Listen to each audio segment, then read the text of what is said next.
नमस्कार जय जगन्नाथ सांग मैंने चल आज मु गोटा कलरा भजा करमी मसला देकी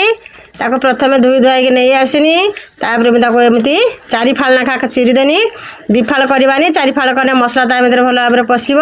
तापर कढ़ाटे बसईदेली कढ़ाई अल्प टिके पानी देदेनी पानी देके से मु कलरा गुड़ा को छाड़देनी सिझापाई तापर लुण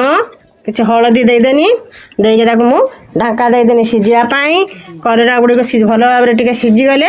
हल्का हल्का सिझी नरम हो गले भाजीते भल हम पिता अंशटा भी पलैब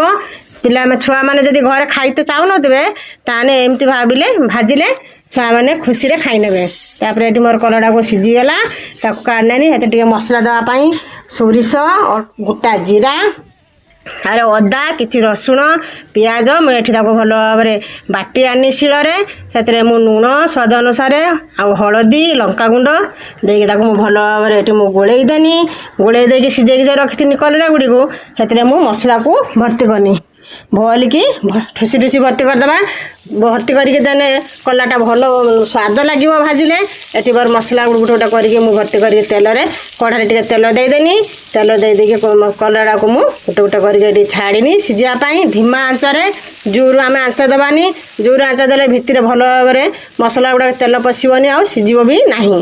एमती धीमा धीमा आंचरे मोर कलरा गुड़ा के सुंदर लाल लाल होगा भल भाव में भाजीदेनी चाकी चाकी कलरा गुड़ा देखते कि सुंदर लाल होगा भाजीगला ये मोर कलरा रेडी होगा वीडियो मोर जब भल लगुव ताले गोटे लाइक करेंगे सब्सक्राइब करेंगे आ कमेंट कर जनइबे मोर रेसिपी केमती चलते खाई देखा केमती कलरा मोर